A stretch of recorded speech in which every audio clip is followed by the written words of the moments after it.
चलो live start कर रहे हैं भाई। हो गया। आज का हसल था, आज बस ये होना ही था, उल्टे सीधे काम हो रहे थे तब से ही। लेकिन लाइव क्लास लेंगे मतलब लेंगे। ये मेरे लिए गुरपट्टी लेके आए भाई। ये देख के गए ना, भी थोड़ा फ्रस्ट्रेट हो गया था, तो ये खाना देख के जा रहे मेरे को, देख रहे हो।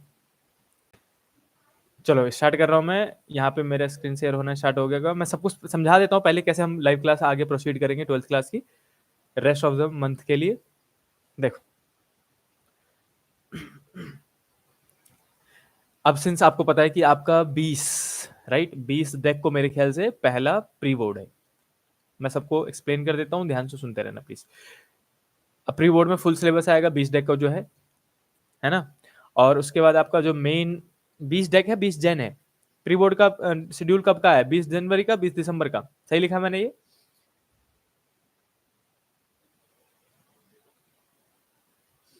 आवाज नहीं आ रही? मैं एक बार चेक कर लूं। आ रही होगी बच्चों।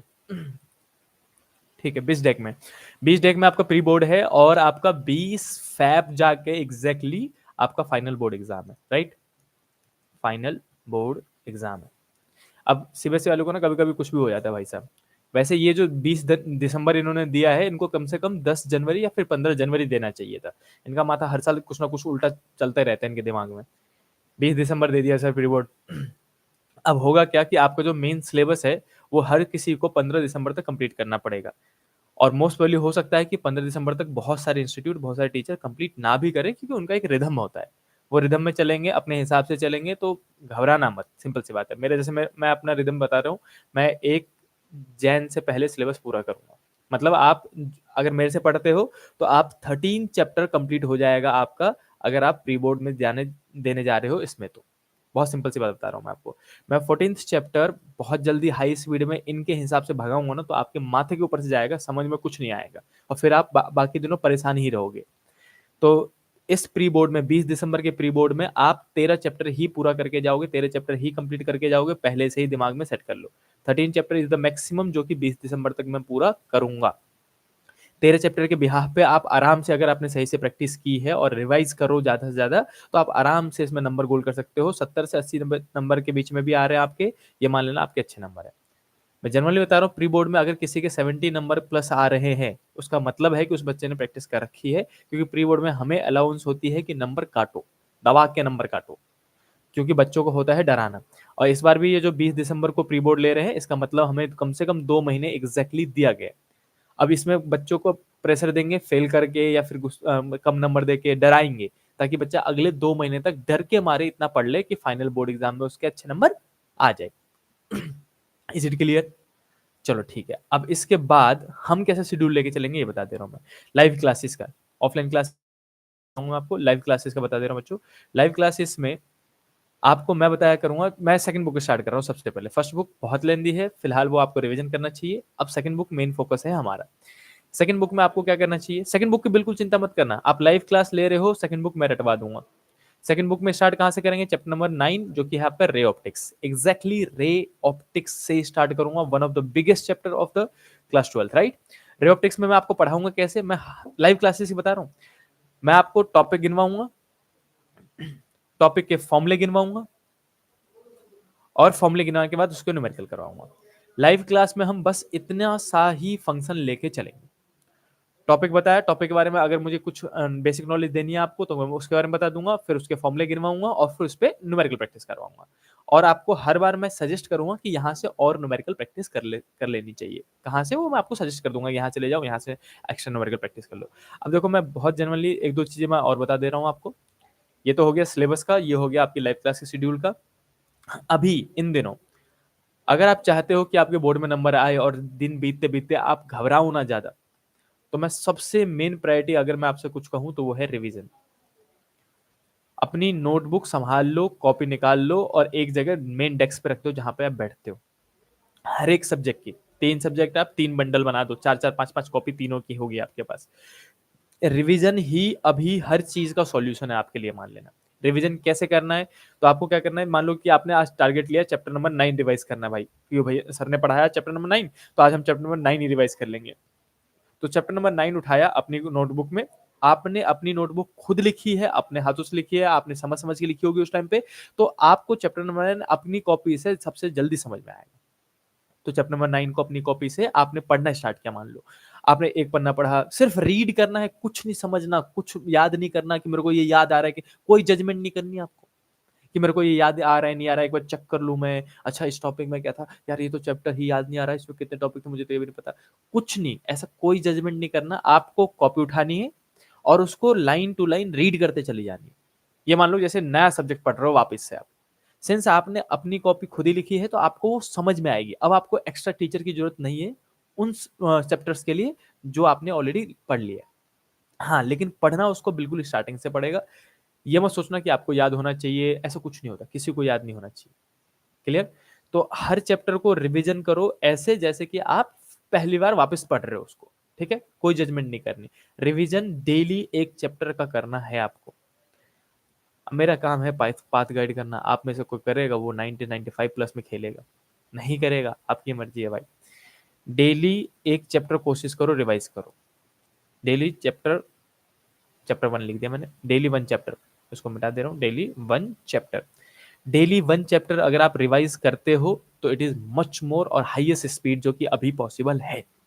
लेकिन अगर बच्चों डेली एक चैप्टर रिवाइज ना हो पाए तो आप एक काम करो, 1 चैप्टर को कंप्लीट करने के लिए, एक चैप्टर को कंप्लीट करने के लिए 2 दिन भी ले सकते हो फिजिक्स में, कि हो सकता है कुछ बच्चे कहेंगे कि भैया हमारे पास बाकी सब्जेक्ट भी तो है।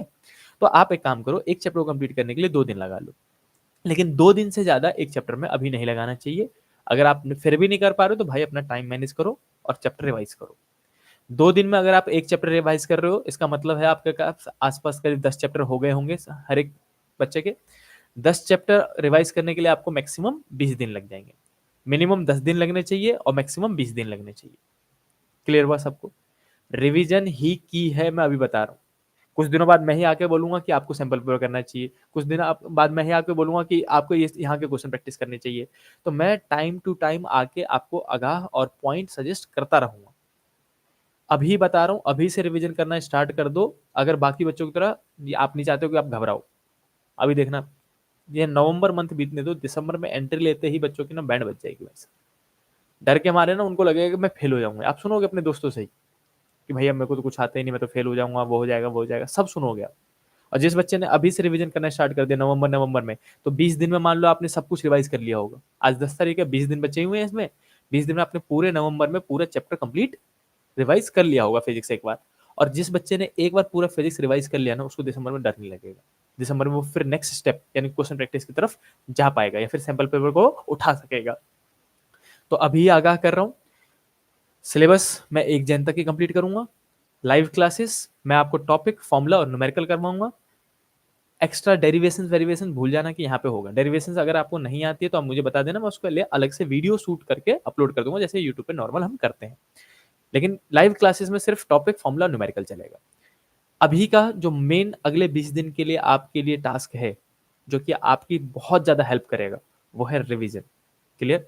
चलो अब मूव करते हैं चैप्टर नंबर 9 रे ऑप्टिक्स की तरफ। यहां तक की बात सबको समझ में आई तो जल्दी से कुछ कमेंट करो, बोलो यस सर समझ में आ गया, जल्दी से कमेंट करो तब मैं आगे बढ़ूंगा। मयंक कह रहा है नोट ही कंप्लीट नहीं है सर। बच्चा एक काम करो, किसी बच्चे से लो और उसको रीड करो।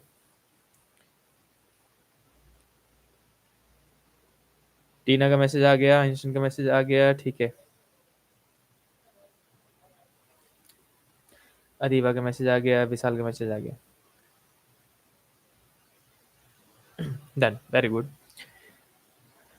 और देखो एक चीज़ और बता दे रहा हूँ, वैसे मयंक ने बोला कि उनके नोट्स कंप्लीट नहीं है। ऐसे बहुत सारे बच्चे मुझे ये कहते हैं भैया मैं तो आया नहीं था इस टॉपिक में, मैंने तो छुट्टी मार ली थी, मैं घर बैठ गया था, मेरे तो ये चैप्टर ही क्लियर नहीं है, मेरे तो ये टॉपिक ही क्लियर नहीं है।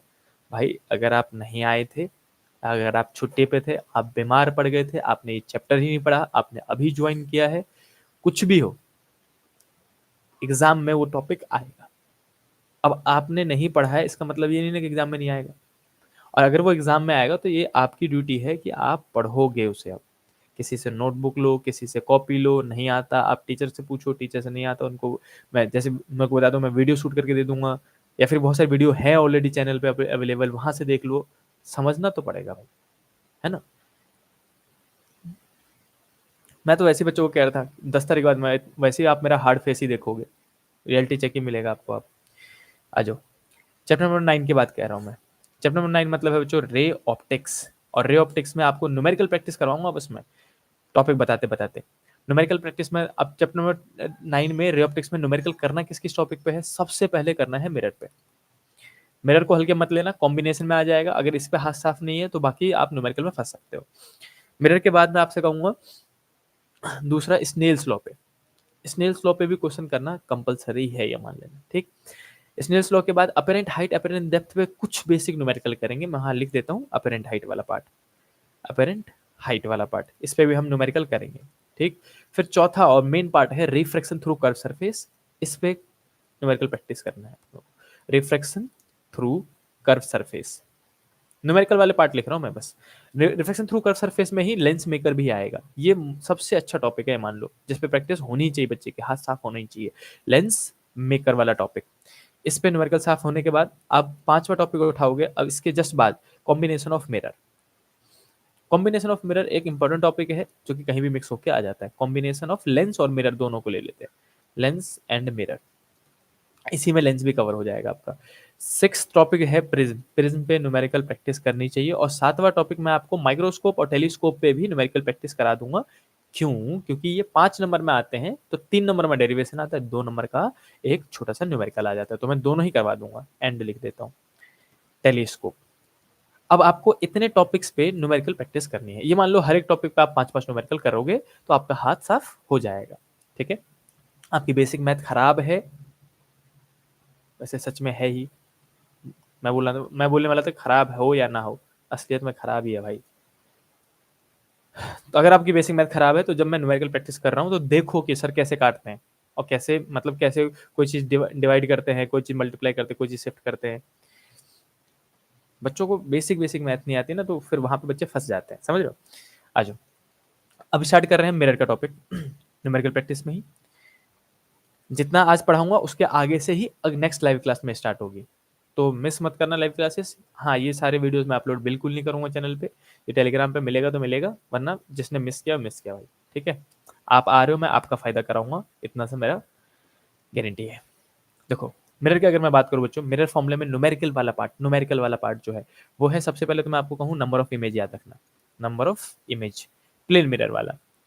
ये बोर्ड के लिए जरूरी नहीं है, इसलिए मैं इसको बहुत ज़्यादा ध्यान नहीं दूंगा, लेकिन मैं आपसे एक बार कहूँगा कि एक बार रिवाइज करके जाना। नंबर ऑफ इमेज का फॉर्मूला होता है 360/थीटा -1, और कई बार -1 नहीं भी होता है, उसका मैं पूरा टेबल आपको बनवा चुका हूँ, बेसिक फॉर्मूला बता रहा हूँ। इसके बाद जो बोर्ड के लिए इंपॉर्टेंट है, यहाँ से वो स्टार्ट कर रहा हूँ मैं। बोर्ड के लिए जो इंपॉर्टेंट फॉर्मूले हैं जिसपे न्यूमेरिकल करने चाहिए वो है सबसे पहले mirror formula. Mirror formula, mirror फॉर्मूले की अगर बात करें बच्चों तो आपको वैसे ही ऑलरेडी याद है, I know this, 1/f equal to 1/v plus 1/u होता है। एंड इसके बाद मैग्निफिकेशन का फॉर्मूला आता है। मिरर फॉर्मूले के बाद मैग्निफिकेशन का फॉर्मूला जो आपको याद होना चाहिए वो है, और बहुत ज्यादा मैग्निफिकेशन के फॉर्मूले याद नहीं करने, दो ही याद करने, हाइट ऑफ इमेज अपॉन में हाइट ऑफ ऑब्जेक्ट, और दूसरा क्या था मैंग, माइनस के v अपॉन में u कि प्लस के v अपॉन में u, माइनस के v अपॉन में u होता है। ये दो मैग्निफिकेशन का फॉर्मूला और ये एक मिरर फॉर्मूला, इतने ही फॉर्मूले हैं जो घूम फिर के सारे न्यूमेरिकल सॉल्व कर सकते हैं क्लास 12th के मिरर रिलेटेड सारे फॉर्मूले सॉल्व हो जाएंगे यहाँ से। कुछ बेसिक चीजों का ध्यान रखना है, u हमेशा ही नेगेटिव लेना है, ऑलवेज नेगेटिव मिरर का केस में। दूसरा, अगर v की वैल्यू आइदर आप फाइंड करते हो तो पॉजिटिव और नेगेटिव आएगा, उसके हिसाब से आप नेचर बता सकते हो, पॉजिटिव और नेगेटिव। अगर v की वैल्यू पॉजिटिव आ रही है उसका मतलब वो वर्चुअल एंड इरेक्ट इमेज बना रहा है, और अगर v की वैल्यू नेगेटिव आ रही है इट मीन्स कि रियल और इन्वर्टेड इमेज बना रहा है। इतना आपको याद करना पड़ेगा, वैसे बिल्कुल बेसिक वाला पार्ट। तीसरा, आप आर जो होता है, कई बार रेडियस ऑफ कर्वेचर दे देते हैं, तो रेडियस ऑफ कर्वेचर जो होता है वो फोकस का डबल होता है, यानी कि अगर आप रेडियस ऑफ कर्वेचर से फोकस निकालना चाहते हो, फोकल लेंथ, तो वो आर अपॉन में 2 करके आप निकालोगे। तो ये 3 बिल्कुल बेसिक बेसिक चीजें मैंने आपको बताई जो कि आपको इस फॉर्मूले में अप्लाई करने में हेल्प करेंगे। Is it clear to everyone? मैंने आपको बताया कि कितने टॉपिक पे न्यूमेरिकल प्रैक्टिस करना है इस चैप्टर में, फिर मैंने आपको बताया कि मिरर में कितने फॉर्मूले हैं, तो मैंने आपको नंबर ऑफ इमेज का फॉर्मूला बताया जिसका आप टेबल जो मैंने आपको करवाया है वो आप देखोगे। देन मिरर फॉर्मूला, मिरर फॉर्मूले के बाद आइंस्टीन मैग्निफिकेशन के दो ही फॉर्मूले याद करने हैं, extra formula F minus V upon में एफ वाला फॉर्मूला बिल्कुल याद मत करना, एफ अपॉन में एफ माइनस यू वाला फॉर्मूला, ये सारे ट्रिकी वाले जो फॉर्मूले कोई भी बताए आपको तो इस कान से सुनना, इस कान से निकाल देना, क्योंकि ट्रिक वाला फॉर्मूला मतलब वो कहते हैं ना रोला जमाने के लिए कई बार बच्चे एक्स्ट्रा फॉर्मूला याद कर लेते हैं, फिर उनकी कंडीशन भूल जाते हैं और न्यूमेरिकल गलत करके आते हैं, जो सबसे ज्यादा उछल रहा होता है क्लास में पता चला उसी के नंबर गंदे आए। बिल्कुल बेसिक लेके चलो, आपका हमेशा सटीक आंसर निकलेगा। ठीक, इतना करने के बाद अब मैं आपको एक एग्जांपल मैं करूंगा, एक एग्जांपल आप करके दिखाओगे और फिर एनसीईआरटी के क्वेश्चन डिस्कस करेंगे। ठीक, आज और ये नोट्स अगर आपको चाहिए हो तो मुझे बता देना, मैं टेलीग्राम पे डाल दिया करूंगा इसको, वैसे डाल ही देता हूँ मैं लाइव क्लास के नोट्स टेलीग्राम पे। देखो भाई, अब इस पे करते हैं न्यूमेरिकल्स। न्यूमेरिकल्स में बिल्कुल एक बेसिक एग्जांपल ले लेता हूँ, बिल्कुल बेसिक सा।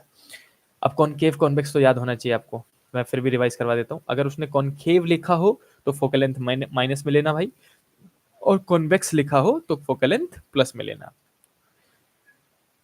चलो एक न्यूमेरिकल लेते हैं। मैं कहूँ कि इफ एन ऑब्जेक्ट, सुनते भी रहना साथ में, if an object of height, height दे रखा है मैंने उसका 5 सेंटीमीटर, इज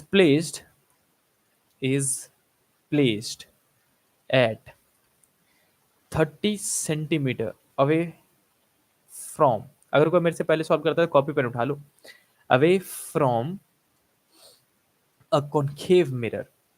मैं एक क्वेश्चन करूंगा, बाकी दो, चलो मेरा एक आपका दो, ऐसे चलेंगे। From a concave mirror of focal length, बिल्कुल फोकल लेंथ ही दे दिया मैंने, फोकल लेंथ नहीं दूंगा मैं, रेडियस ऑफ कर्वेचर दूंगा, रुको।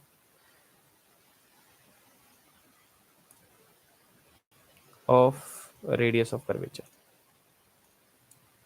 Of radius of curvature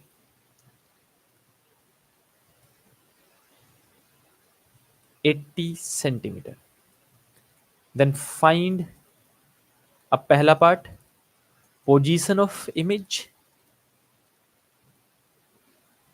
practice है, मान लो अगर आपको आती है तो ये मान लो आप एक्स्ट्रा टाइम लगा के प्रैक्टिस कर रहे हो ताकि आपको लॉन्ग लास्टिंग याद रहेगा। अगर आपको नहीं आते इस टाइप के न्यूमेरिकल तो आप सीख रहे हो, हर एक के लिए बेनिफिट है ये। अगर आपको चैप्टर अच्छे से आता है तो भी आपका बेनिफिशियल है, ये मान लो कि आप रिविजन कर रहे हो इन टॉपिक्स का। और जिनको नहीं आता भाई मान लो कि मस्त चीजें सीख रहे हो आप। पोजीशन ऑफ इमेज, उसके बाद आप निकालोगे हाइट ऑफ इमेज, और फिर उसके बाद आप बताओगे मुझे नेचर ऑफ इमेज। 3 सवाल मैंने आपको पूछा, 3 नंबर का बनता है ये, इस टाइप के क्वेश्चन आ सकते हैं नेचर ऑफ इमेज। ठीक, बिल्कुल बेसिक से उठा रहे हैं। तो अगर कोई मेरे से पहले सॉल्व कर सकता है तो कर ले भाई, और आंसर बताना, मैं अभी कमेंट्स में अभी बाद में देखूंगा, पहले मैं सॉल्व कर दूं जरा इसे। ठीक, देखो अगर मैं आपकी जगह होता तो मैं आपको कहूँ सबसे पहले तो गिवन लिखा करो। मैं ब्लू प्रिंट उठा लेता हूँ, सबसे पहले हम गिवन लिखेंगे। गिवन में क्या लिखेंगे, गिवन के भी नंबर होते हैं इसलिए गिवन लिखने की आदत डाल लो। मुझे देखा हाइट ऑफ ऑब्जेक्ट दे रखा है, यानी कि HO लिखूंगा, height of object that is 5 centimetre. मुझे आगे दिख रहा है कि is placed at 30 centimetre away from the mirror, मतलब मिरर से कितनी दूरी पर रखा गया है, दैट इज U, ऑब्जेक्ट का distance. Object distance is 30, but मैं माइनस का 30 सेंटीमीटर लूंगा क्योंकि मिरर के केस में हमेशा U नेगेटिव में ही होता है। Then radius of curvature is 80 centimetre. तो सबको पता है फोकल लेंथ निकालने के लिए बच्चों आपको R/2 करना है, दैट इज 80/2 जो कि 40 सेंटीमीटर आएगा। तो मुझे समझ में आया कि फोकल लेंथ जो है वो 40 सेंटीमीटर लेना है, लेकिन मिरर कौन सा है ये जरूर चेक कर लेना, कॉनकेव की कॉन्वेक्स।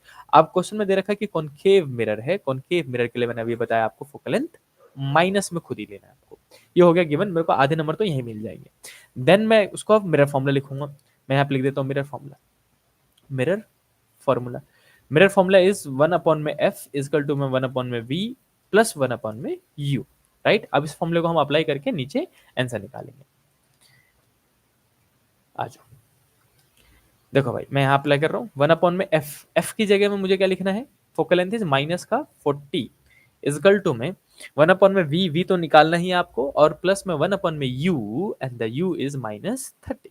राइट, अगर मैं इसी को थोड़ा सा रिजॉल्व करूँ तो बिल्कुल आसान तरीके से सॉल्व, मेरे को मैथ अच्छी आती है भाई, बहुत अच्छी आती है, तो मैं जल्दी जल्दी सॉल्व कर दूंगा ना इसको, तो आप कंफ्यूज हो जाओगे, इसलिए मैं स्टेप बाय स्टेप बता रहा हूँ कि कैसे सॉल्व करना चाहिए। अब देखो ये जैसे प्लस है और ये माइनस है, इधर वाला प्लस माइनस, तो ये प्लस माइनस माइनस हो जाएगा, तो माइनस का 1/30। इस माइनस वाली टर्म को माइनस के 1/30 को उधर लेके जाओगे तो प्लस का हो जाएगा। प्लस की चीजों को आगे लिखते हैं तो मैं प्लस का 1/30 पहले लिखूंगा और फिर माइनस का 1/40 नीचे पीछे लिख दूंगा, इजकल टू में 1/v। Is it clear? इसके बाद अब यहाँ पे दिख रहा है आपको ये वाला पार्ट आया है, इस वाले पार्ट में आप एलसीएम लोगे, बटरफ्लाई मेथड यूज करो, बेस्ट है। बटरफ्लाई मेथड कैसे यूज करते हैं?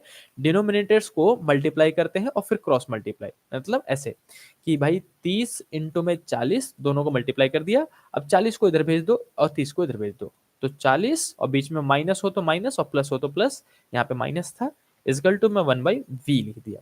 मिसाल इसको डिवाइड करूंगा टीना 10 आएगा और नीचे में इसको मल्टीप्लाई करूंगा तो ये 3 4 12 और 1200 आ जाएगा। जीरो से जीरो काटा यानी कि 1/v आया इतना। अब ये प्लस में आ रहा है, सिंपल सी बात है, तो 1/120 बचा, 1/120 इजकल टू 1/v। अगर मैं इसी को आंसर लिखूं तो 1/v इजकल टू 1/120 आ रहा है, रेसिप्रोकल कर दो डायरेक्टली तो v निकल जाएगा आपका। मैं रेसिप्रोकल कर देता हूँ, उसको मिटाया यहाँ से, एक, अगर मैं रेसिप्रोकल कर दूं तो v इजकल टू में लिखा जाएगा, उल्टा कर दूंगा दोनों को तो 120 आ जाएगा। 120 सेंटीमीटर इज माई v, यानी कि ये है पोजीशन। v मतलब होता है पोजीशन ऑफ इमेज, कि इमेज कहाँ बन रही है, उसका पोजीशन ये है भाई, 120 सेंटीमीटर पे बन रही है। प्लस में आ रहा है तो मैंने आपको पहले बताया था, प्लस में आए तो आप वर्चुअल एंड इरेक्ट मानोगे, तो नेचर भी आपको यहीं से पता चल गया, nature is virtual and erect, ऐसे करके लिखोगे आप ये सब चीजें, वर्चुअल एंड इरेक्ट। और लास्ट मैंने आपसे पूछा था हाइट ऑफ इमेज बताओ, तो हाइट ऑफ इमेज के लिए बच्चों मैग्निफिकेशन की तरफ ही जाना पड़ेगा। मैं यहाँ पे स्टार्ट कर रहा हूँ नीचे, हाइट ऑफ इमेज, तीसरा पार्ट, हाइट ऑफ इमेज, उसके लिए मैग्निफिकेशन ही हेल्प कर सकता है। मैग्निफिकेशन के दो ही फॉर्मूले थे, दोनों को बराबर कर दो, height of image upon my height of object is equal to में माइनस के बी डिवाइडेड बाई यू, ये फॉर्मूला था। अब सिर्फ इतना पार्ट पकड़ लो, हाइट ऑफ इमेज निकालना है भैया, हाइट ऑफ ऑब्जेक्ट 5 सेंटीमीटर था, इजकल टू में माइनस का v इज 120 और माइनस का आगे लिख दिया, और u वाज माइनस का 30 था ना, u तो देख रहे हो माइनस का 30, तो u हम ले लेंगे बच्चों माइनस का 30, माइनस से माइनस गया, ये काटा, इसको काटा तो 4 3 जा 12 और ये 5 जाके मल्टीप्लाई हो जाएगा, तो height of image will be equal to 5 4 जा 20 centimetre, here is the height of image. अब मैंने आपको 3 पार्ट समझाया है, बताओ कितने बच्चों को समझ में आया, और मैं नेक्स्ट क्वेश्चन दूं, जल्दी से बताओ किसने सबसे पहले आंसर निकाल दिया। लेट्स सी, यशु राजपूत ने 120 आंसर बिल्कुल सही निकाल दिया है, सबसे पहले निकाला है बच्चे ने, नेचर वर्चुअल एंड इरेक्ट बता दिया है, फिर अपने अपने नाम से आओगे तो ज्यादा बेहतर रहेगा, मयंक ने भी बता दिया है, रौनक ने बता दिया है, ठीक है बहुत बढ़िया, ये हुई ना बात।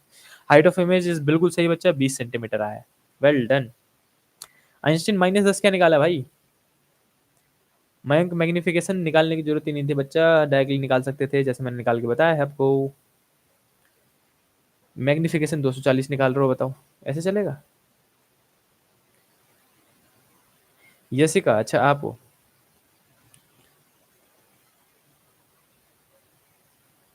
Well done यसिका।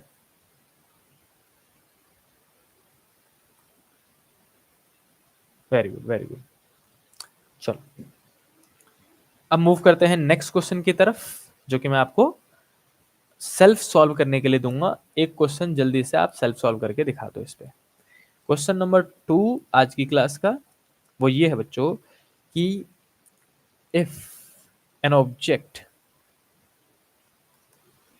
Is placed at 20 centimeter 20 centimeter from a convex mirror, convex mirror लिया बच्चों, of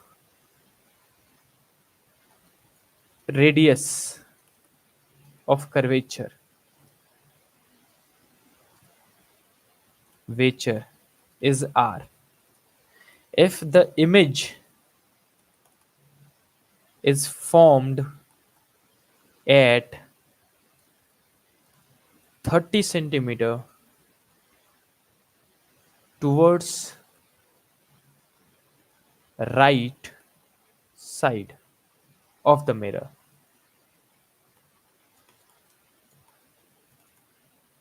then find focal length of the mirror। Mirror का फोकल लेंथ निकालो, कुछ नहीं करना है, गिवन लिखो, क्या क्या दे रखा है मैंने, यू वी दे दिया आपको, एफ निकालना है, बहुत सिंपल सी बात बता रहा हूँ। जल्दी से सॉल्व करके दिखाओ, आपके पास पूरे 2 मिनट है, 2 मिनट दिए मैंने आपको इस क्वेश्चन के लिए। जल्दी से हर कोई सॉल्व करके दिखाए इस क्वेश्चन को 2 मिनट के अंदर अंदर। और देखो मैं ऐसे ही पढ़ाऊंगा, मैं बहुत जेन्युइनली बता रहा हूँ, मैं आपके लिए पीपीटी तैयार करके आऊँ, स्लाइड तैयार करके आऊँ, इंटरेस्टिंग चीजें बनाऊं। भैया अगर ऐसा कुछ करना होता तो मैं फुल टाइम यूट्यूब कर रहा होता। मैं यहाँ पे आता हूँ पढ़ाने के लिए, मैं आऊँगा, अगर आप पढ़ने आए हो, आपका नंबर चाहिए, आपको बोर्ड याद है, आप बिल्कुल नॉलेज पाओगे। मैं ऐसी रैंडम, मतलब अब ये एक्सपेक्ट मत करना कि बाकी लोग मस्त पैनल पे पढ़ा रहे होते, पैनल रखा हमारे पास भी है। अब मजे करवाऊँ तो फिर तो मजा ही हो जाएगा ना। 2 महीने बाद एग्जाम है भाई।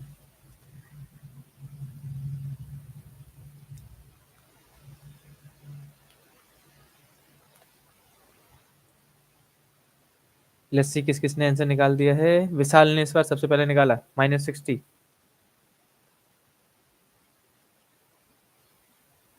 दीपेश का आंसर -60, नैना का आंसर -60, अधिवा का आंसर -60, टीना का आंसर -60, आशु का +60।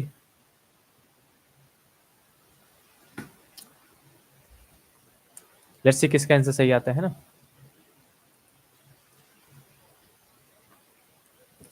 चलो मैं आपके लिए सॉल्व भी कर देता हूं ताकि आंसर हम मैच कर सके। किसका आंसर सही है गिवन लिख रहा हूं मैं यहाँ पे।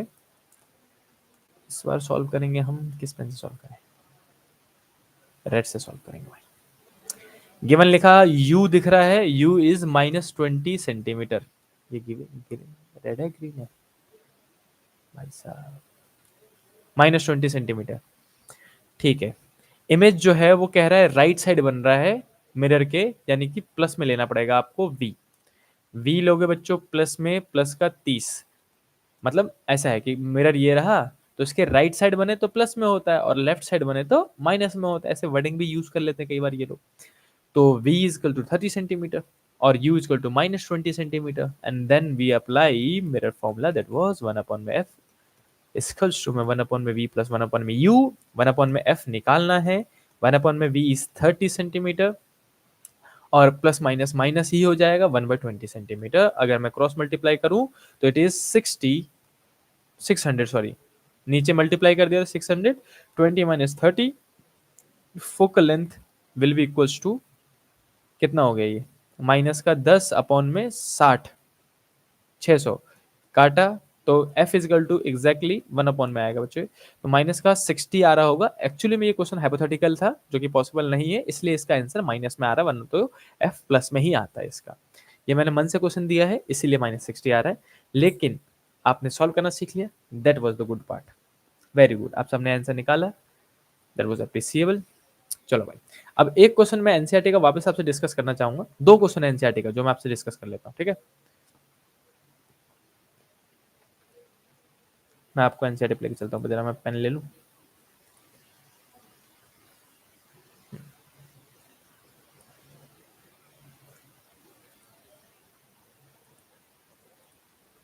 ये रहा एनसीईआरटी एंड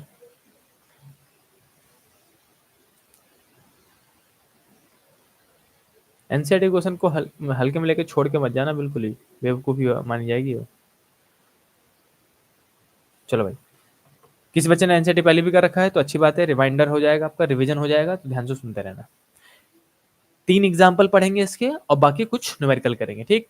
आ जाओ, सबसे पहले एनसीईआरटी का पहला एग्जाम्पल। क्वेश्चन क्या कह रहा है बच्चों कि suppose that the lower half of the concave mirror, मतलब एक कॉनकेव मिरर है ऐसा करके, और इसका लोअर हाफ जो है reflecting surface is covered with an opaque non reflecting material. अब इसके नीचे वाले पार्ट को मान लो आपने इसको कवर कर दिया ऐसा करके, ठीक। What effect will we have on the image of an object in front of the mirror. अब इसके आगे अगर मैं कोई ऑब्जेक्ट रख दूं तो इसकी इमेज पे क्या फर्क पड़ेगा। सिंपल सी बात है, पहली बात तो ये बिल्कुल मत सोचो कि आधी इमेज बनेगी या फिर इमेज बनेगी नहीं बनेगी, इमेज पूरी ही बनेगी। अगर मिरर का एक छोटा सा हिस्सा भी दिख रहा है ना, आपने मान लो पूरा इमेज 1/3 इतना हिस्सा कवर कर दिया, एक छोटा सा हिस्सा भी दिख रहा है, आप ऑब्जेक्ट रखोगे ये छोटा सा पार्ट भी पूरा इमेज बना के रख देगा भाई साहब, ऐसा करके। इमेज बनेगा, पूरा बनेगा, बस फर्क किस बात का आएगा, इंटेंसिटी का, कि वो थोड़ा धुंधला धुंधला दिखेगा आपको, बहुत शार्प और क्लियर नहीं दिखेगा, लेकिन इमेज पूरी बनेगी उसकी, इतना याद रखना। जब भी आप किसी चीज को ढक देते हो, लेंस को ढक दो या चाहे मिरर को ढक दो, तो इमेज पूरी बनती है, इंटेंसिटी डिक्रीज होती है। मैं इतना ओरली बता रहा हूँ, लिख नहीं रहा हूँ कहीं पे, याद रखना, ठीक। चाहे मिरर कवर करो चाहे लेंस कवर करो, दोनों केस में इमेज पूरी बनेगी, इंटेंसिटी कम हो जाएगी। चलो भाई, अब मूव करते हैं इसके नेक्स्ट पार्ट में।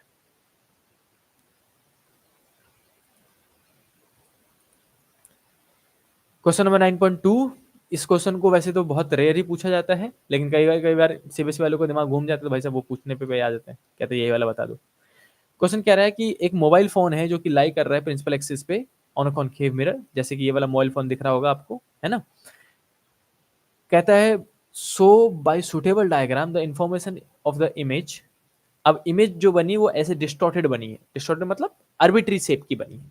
तो पहले तो एक्सप्लेन करो कि ऐसा मोबाइल फोन, जो ये पुराने जमाने में मोबाइल फोन हुआ करता था, याद है, ऐसे करके टावर वाला, एंटीना वाला, किस कंपनी का आता था, मोटोरोला का आता था कैसा। अब इसको रखा हमने, तो इसका जो इमेज बना वो ऐसा डिस्टॉर्टेड फॉर्म में बना है। पहले तो बताओ क्यों बन रहा है ऐसे डिस्टॉर्टेड फॉर्म में। Explain why the magnification is not uniform. बताओ कि मैग्निफिकेशन जो है वो यूनिफॉर्म क्यों नहीं है, मतलब पहले मैग्निफिकेशन छोटा सा था, फिर बढ़ता गया, फिर बढ़ता गया, बढ़ता गया, बढ़ता गया, बढ़ता गया। इसको एक्सप्लेन करो क्यों मैग्निफिकेशन बढ़ता जा रहा है, यूनिफॉर्म मतलब कॉन्स्टेंट नहीं है।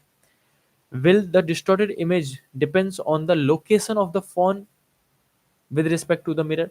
क्या ये जो इमेज है वो इस ऑब्जेक्ट के लोकेशन पे भी डिपेंड करता है। तो इनडायरेक्टली देखो तीन सवाल पूछ लिए। पहला कह रहा है कि डायग्राम को इंफॉर्मेशन दो क्या हो रहा है, फिर दूसरा ये मैग्निफिकेशन यूनिफॉर्म क्यों नहीं हुआ, और तीसरा क्या फोन के प्लेसमेंट पे भी फर्क पड़ेगा कि कहाँ पर रखा है तो कैसा इमेज बनेगा। चलो मैं इनका तीनों का आंसर बता देता हूँ, आप भी मन में अपना अपना आंसर दे लो, फिर मैच कर लेना किसका आंसर सही है। देखो ये सब ना हार्ड पार्ट है, मैं सच्ची बताऊँ तो आजकल के बच्चों को ना हम जब खुद ही क्लास में पढ़ाते हैं ना, हम पक जाते हैं। मतलब बच्चों को थोड़ा सा भी हार्ड पार्ट दे दो तो वो रो देते हैं भाई साहब, बिल्कुल मतलब छुई मुई जैसे नहीं बच्चे होते हैं, बिल्कुल सॉफ्टी बच्चे होते हैं भाई साहब। अगर मैं पुराने टीचर से जब भी बात करता हूँ जो एज्ड हो चुके हैं, जिन्होंने 20-25 साल पढ़ा लिया है, उनसे मैं बात करूँ तो वो खुद ही परेशान होते हैं कि सुहास क्या पढ़ाना है इनको, इनको तो है ही नालायक ही है। अब भजन मन में कई बार तो मैं फ्रस्ट्रेट हो जाता हूँ यार, मैं तो यंग हूँ फिर भी फ्रस्ट्रेट हो जाता हूँ। बेसिक मैथ नहीं आती बच्चों को, थोड़ा सा भी मेहनत नहीं करना चाहते, और यहीं एलन और आकाश के बच्चे जब जाते हैं भाई साहब दिन रात एक कर देते हैं वो लोग। भैया एनसीईआरटी का कार वाला क्वेश्चन, हाँ भी बिल्कुल कराऊंगा बच्चा, बिल्कुल कराऊंगा, इसका आंसर अपने मन में दे लो भाई। चलो मैं एक्सप्लेन करता हूँ। पहली बात तो मैं इस वाले पार्ट का एक्सप्लेन कर रहा हूँ कि मैग्निफिकेशन यूनिफॉर्म क्यों नहीं है। क्योंकि अब इसमें आंसर क्या लिखोगे आप, क्योंकि as we move towards the mirror, जैसे जैसे आप मिरर की तरफ मूव करोगे, the image will be move away from the mirror and it become enlarge. आपने पढ़ा भी होगा ये पहला पार्ट, कि जैसे जैसे आप मिरर के पास जाओगे इमेज मिरर से दूर जाती रहेगी और वो इनलार्ज होती रहेगी, इसलिए इसकी मैग्निफिकेशन यूनिफॉर्म नहीं है। ये सिंपल सा आंसर लिखोगे पहले। फिर आगे क्वेश्चन कह रहा है will the distorted depends on location. Yes, location पे डिपेंड करता है कि कहाँ रखा गया है, ठीक है। जैसे कि अभी ये आपने सेंटर ऑफ कर्वेचर पर रखा है इसलिए बराबर का मिला है। अगर यहाँ रखते मोबाइल फोन को तो इमेज कुछ और बनता, और पास और लेके जाओगे तो इमेज कुछ और बनेगा। तो आप बोलोगे yes it depends on the position of, या फिर location of mobile phone from the mirror too. तो ऐसे करके आपको दो बातों में लिखना था कि जैसे जैसे हम पास जाएंगे मिरर दूर, इमेज दूर जाएगा और इनलार्ज बनेगा, और दूसरी बात जैसे जैसे मैं प्लेसमेंट चेंज करूंगा वैसे वैसे इमेज भी चेंज होता रहेगा। चलो भाई अब मूव करते हैं तीसरे पार्ट पे और इम्पोर्टेंट पार्ट में। ये था एनसीईआरटी एग्जांपल 9.3। ये वही वाला क्वेश्चन है जॉगर वाला, हो सकता है आपने कभी सुना भी हो।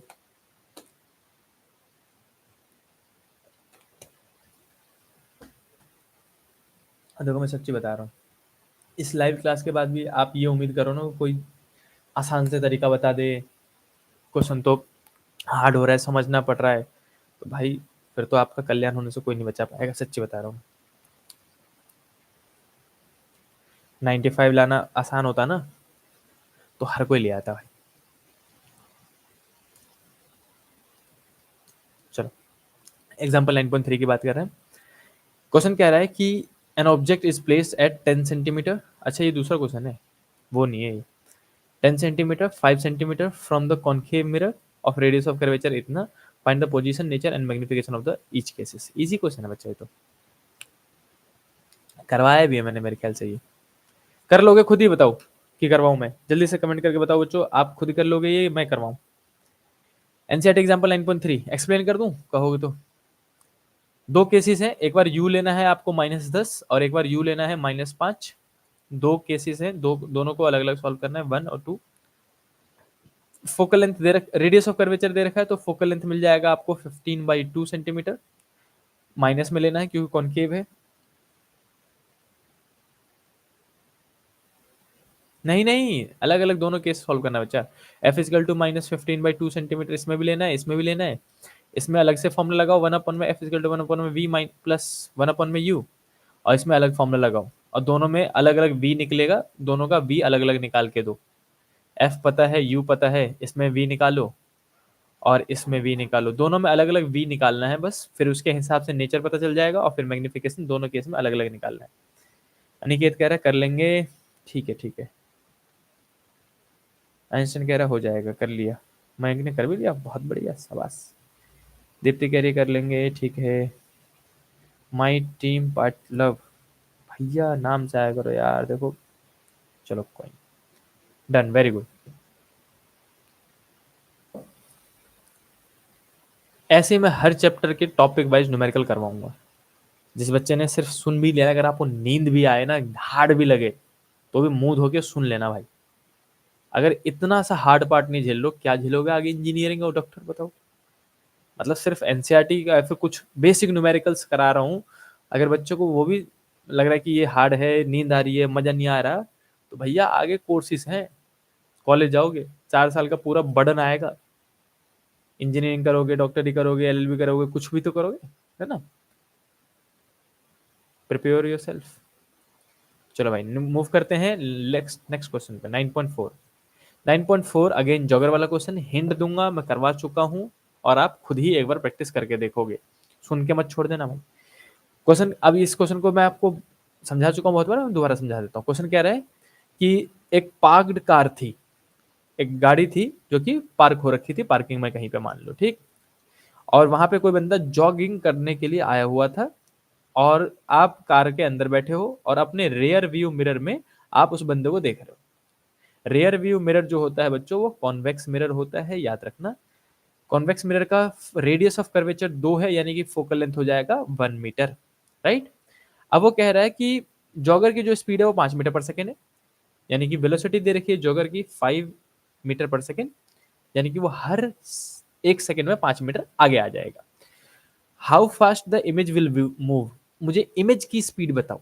अगर बंदा मूव कर रहा है, पीछे से भागता हुआ आ रहा है आपकी तरफ 5 मीटर पर सेकेंड से, तो जो उसकी इमेज आप अपने रेयर व्यू मिरर में यहाँ पे देख रहे होगे, उस मिरर में इमेज की स्पीड क्या होगी ये बताओ, ठीक।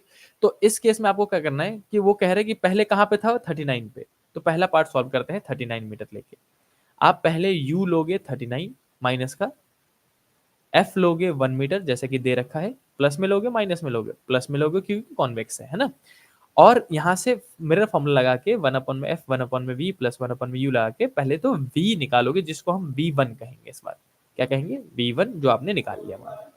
फिर अब आपको ये इमेजिन करना है कि बताओ 1 सेकंड बीतने के बाद अभी कितने पे है वो, 39 मीटर पे, राइट। 39 मीटर पे 1 सेकंड बीतते ही वो 5 मीटर और कवर कर लेगा, आगे भग के आ जाएगा, यहाँ पे आ जाएगा। मान लो इसने 5 मीटर कवर करके यहाँ 5 मीटर कवर कर लिया, आगे आ गया। तो अब कितनी दूरी पे बचा, 1 सेकंड बाद कितनी दूरी बचेगी, तो 39 माइनस 5 है ना, 34। तो 1 सेकंड बाद अब आप लिखोगे आफ्टर 1 सेकंड, आफ्टर 1 सेकंड। अब जो u होगा वो 34 हो चुका होगा माइनस का। तो फिर से फॉर्मूला लगाओ, f की वैल्यू फिर से 1 लो, और फिर से 1 अपॉन में f इजकल टू 1 अपॉन में v माइनस नहीं प्लस 1 अपॉन में u लगाओ, और फिर से v निकालो, जिस बार इस बार हम v2 कहेंगे इसको।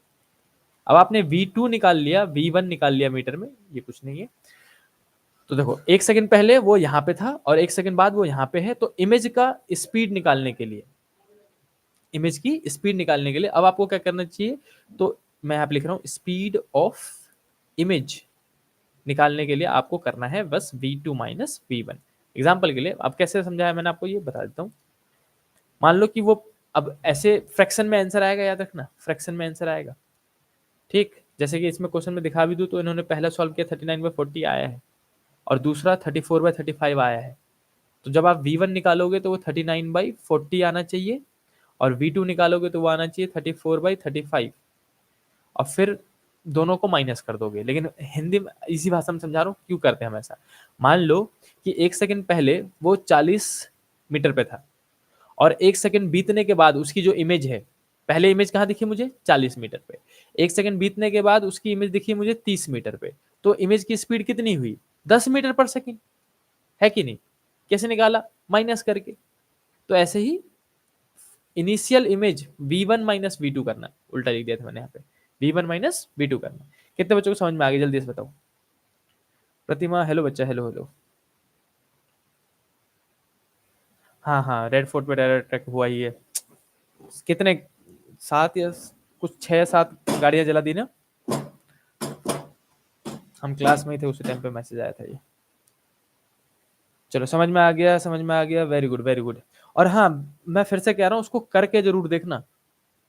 12th class science student senior most class हो आप, मतलब आपके हार्ड फॉर्म की ना मिसालें दी जाएगी। 12th के बच्चे इतना पढ़ते हैं भाई, 12th के बच्चों का बोर्ड आ गया, तो सुन सुन के मजे में मत रहो, बहुत सीनियर हो चुके हो आप लोग।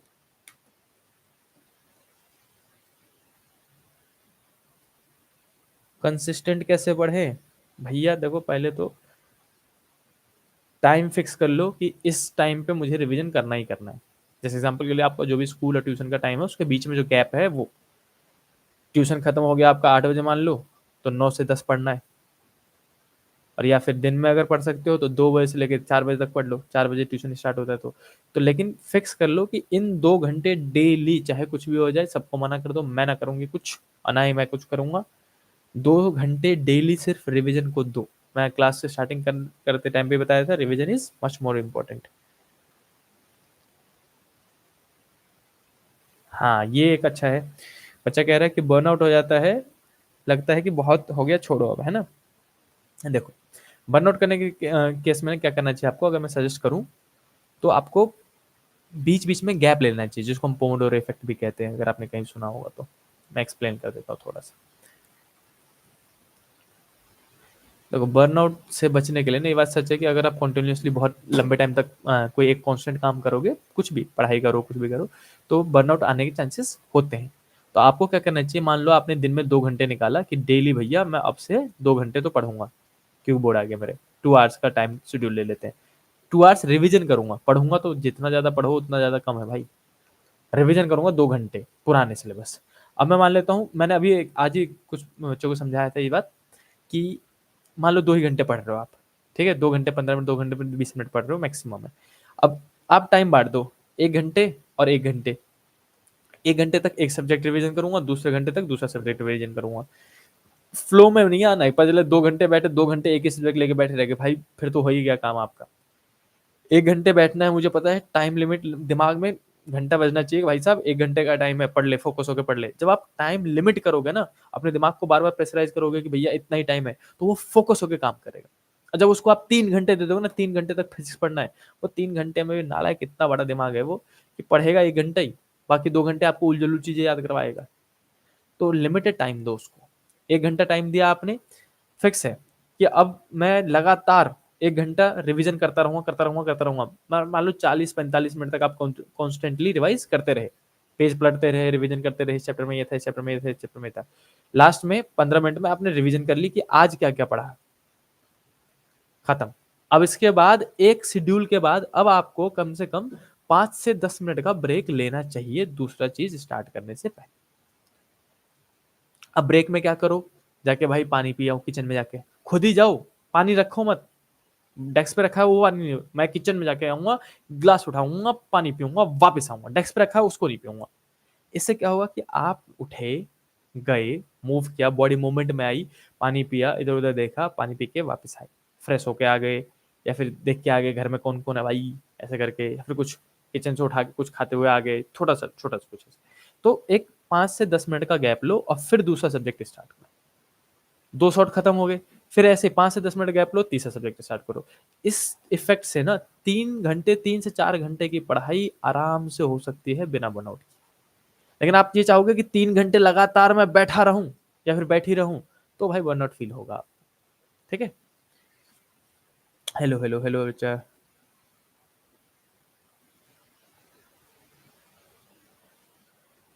हर्ष कह रहा है भैया लाइब्रेरी सही है पढ़ने के लिए। यार लाइब्रेरी सही तो है, बस ये वहां जाके गुमराह मत हो जाना अभी। अगर लग रहा है कि घर में बहुत ज़्यादा हसल है, पढ़ाई नहीं हो रही है, तो आप लाइब्रेरी जा सकते हो, कोई ज़्यादा बड़ी बात नहीं है। बस वहां जाके दोस्ती यारी नहीं करनी है। हर जगह यही माहौल है भाई, ना पढ़ने वाले बच्चे हर जगह ही अवेलेबल है। ट्यूशन चले जाओ तो कुछ ना पढ़ने वाले बच्चे होते ही हैं जो पीछे बैठ के बातें करते रहेंगे। क्लासेस आ जाओ, स्कूल चले जाओ, लाइब्रेरी में जाके आपको लगता है लाइब्रेरी में सब पढ़ते हैं? लाइब्रेरी में भी सेम हाल है। जो क्लास सेम हाल आपकी क्लासेस में होती है, वही सेम हाल लाइब्रेरी में भी है। क्योंकि वो ना पढ़ने वाले बच्चे भी तो लाइब्रेरी ज्वाइन कर लेते हैं, वहां जाके भी उनको डिस्कशन और बालकनी एरिया में पढ़ाई बातें ही करनी होती है। हाँ, बस ये होगा कि जो लाइब्रेरी का मेन डेस्क वाला पार्ट होता है, वहाँ पे आपको शांत माहौल मिलेगा, वहाँ पे आप पढ़ सकते हो, बाकी तो आपकी मर्जी है। हाँ सही बात है हर्ष। हर्ष कह रहा है भैया अकेले पढ़ने का मन नहीं करता। अड़ोसी पड़ोसी को बुला लिया करो भाई, आंटी को बोल दिया करो आंटी आ जाओ, 2-4 घंटे मिलके पढ़ाई करते हैं साथ में। चलो, आज अब आज की क्लास में यही कंप्लीट कर रहा हूँ। आज मैंने आपको क्या बताया है वो समराइज कर दे रहा हूँ, ठीक है। बाकी एनसीईआरटी का कुछ होमवर्क दो, सजेशन दे रहा हूँ, बाकी तो आपकी मर्जी है, करो ना करो। सजेशन ये है कि मैंने 4 एग्जाम्पल एक्सप्लेन किए हैं, आपको उनको सॉल्व कर लेना चाहिए। और एनसीईआरटी के एक्सरसाइज के ये 3 क्वेश्चन शुरू के, 3 क्वेश्चन भी सिर्फ 2 क्वेश्चन शुरू के, सिर्फ ये 2 क्वेश्चन 9.1 9.2, ये 2 क्वेश्चन अभी प्रैक्टिस कर लेना। तो टोटल आपको क्वेश्चन जो आज ही प्रैक्टिस करके सोना, अभी 10:30 ही हुआ है भाई, 12 बजे सोना, कोई दिक्कत नहीं है। 5 क्वेश्चन कर लो, अब आधे घंटे के अंदर 5 क्वेश्चन कर लोगे आप। एनसीईआरटी कर लो, बस रिवीजन हो जाएगा, फॉर्मूला यूज करना सीख जाओगे। कौन कौन सा एग्जाम्पल नंबर मैंने अभी जो बताया, पहले एक्सरसाइज आ जाना, एक्सरसाइज कर लेना पहले। एक्सरसाइज का 9.1 9.2, बस ये 2 क्वेश्चन, और एग्जाम्पल के 9.3 और 9.4, ये 4 क्वेश्चन कर लो बस अभी, और फिर आराम से सो जाना। ये मान लेना कि आज का काम हो गया, नेक्स्ट क्लास में हम इसके आगे से ही स्टार्ट करेंगे।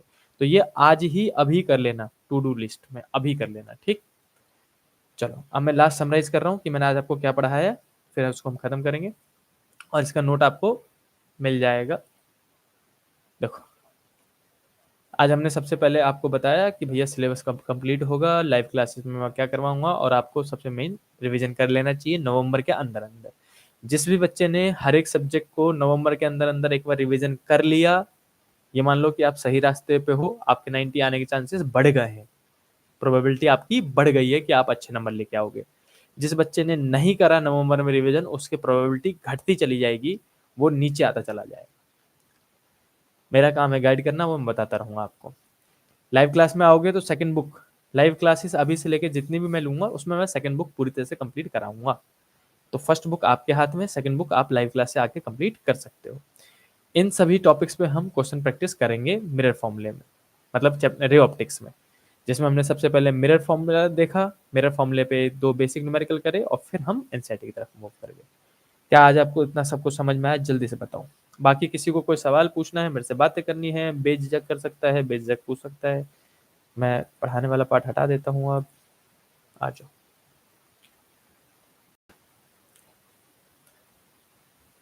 चलो, समझ में आ गया टीना, समझ में आ गया। ए झूठा आदमी। हर्ष कह रहा है नहीं भैया, वहां बाकी आदमी को देख के पढ़ने का मन करेगा।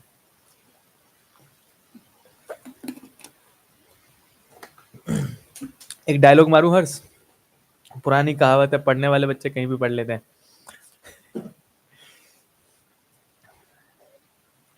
अरे ज्वाइन कर लो, मजाक कर रहा हूँ। लेकिन बस ये देखो, कुछ भी हो, आप कितने भी कांडी हो, कितने भी मजे मारते हो, अगर आपके नंबर आ गए ना तो सब सही है, और आपके नंबर नहीं आए तो सब बेकार है। मैं आपको असलियत बता रहा हूँ, मैं हमारे लिए नहीं, हम कभी बच्चों को जज करते ही नहीं है। बच्चा बिल्कुल निहायती नालायक है, आज कुछ नहीं पढ़ता है, हमें पता है। देखो मैं पिछले 10 सालों से पढ़ा रहा हूँ, तो मुझे इतना तो अंदाज़ा हो गया कि इस बच्चे को जिस दिन झटका लगेगा ना, उस दिन वो पूरी दुनिया फोड़ देगा भाई साहब। और कई एग्ज़ाम्पल मैंने देख भी लिए। मेरे कितने स्टूडेंट हैं, जो कि 11th-12th में बिल्कुल अच्छे नहीं थे पढ़ने में, और फिर 12th के बाद 2 साल बाद उनको पता नहीं क्या हुआ, वो नज़र आ रहे हैं अच्छे-अच्छे कॉलेज में, डीटीयू में नज़र आ रहे हैं, कहीं नज़र आ रहे हैं। तो कई बार तो ऐसा हुआ कि 11th तक बच्चे ने पढ़ाई नहीं करी, 12th में फोड़ना स्टार्ट किया, उसने 90 में ही नंबर आए। तो हम आपको जज नहीं करेंगे, लेकिन मैं सच्ची बता रहा हूँ, इकलौता टीचर को छोड़ के बाकी पूरी दुनिया, इवन आप खुद ही खुद को जज कर लोगे। मैं जेन्युइनली बता रहा हूँ ये बात आपको। अगर आपके नंबर आ गए सब सही है, नंबर नहीं आए सब बेकार है, एज सिंपल।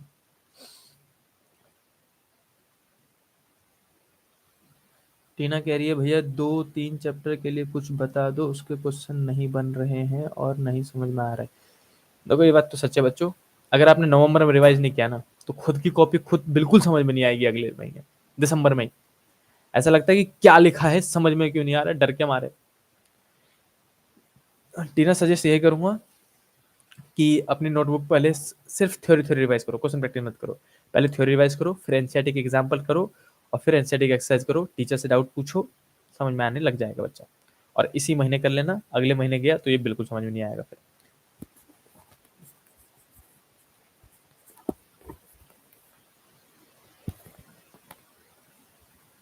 सर ऑफलाइन मिलना है, प्लीज बताओ। मिल लो यार, मैंने कब मना किया, most welcome.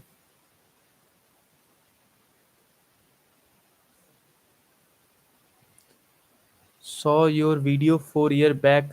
Now I am in college. Congratulations, that's great.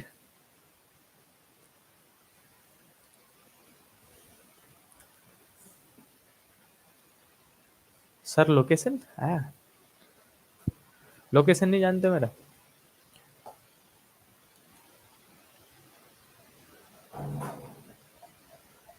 चलो, और किसी को कुछ तो नहीं पूछना? सर R1 R2 बता दो। क्या नाम बच्चा, रिदा फातिमा, रिदा। R1 R2 वाला टॉपिक जो है ना, आएगा बच्चा। अभी हम किस पे थे, अभी मैंने आपको बताया ना कि क्या क्या टॉपिक लिखवा है। ये जो R1 R2 वाला टॉपिक है ना, म्यू वाला, R1 कब प्लस लेते हैं, कब माइनस लेते हैं, वो है बच्चा लेंस मेकर में। तो जब लेंस मेकर का टॉपिक कराऊंगा ना, उसमें बहुत डिटेल में मैं समझाऊंगा। बस इतना करना है कि क्लासेस लेते रहना आप यहाँ पे आके लाइफ में, ठीक। मैं सारे टॉपिक पढ़ा रहा हूँ बच्चा, अभी स्टार्टिंग से, जैसे मैंने आज मिरर का पढ़ा है, वैसे ही अगली क्लास में स्नेल्स लॉ के सारे करवाऊंगा। स्नेल्स लॉ के बाद अगली क्लास में Snell's law, apparent height, apparent depth के सारे टॉपिक हिट करवा दूंगा, ताकि बच्चों को एक बार हिट हो जाए। फिर जो तीसरी लाइव क्लास होगी, उसमें R1 R2 वाला कॉन्सेप्ट आ जाएगा, तो वो आप तब समझ लेना, ठीक। हर्ष पढ़ा दूंगा बच्चा, पढ़ा दूंगा। थैंक यू बच्चा, thank you so much. Good night बच्चा, गुड नाइट। Thank you.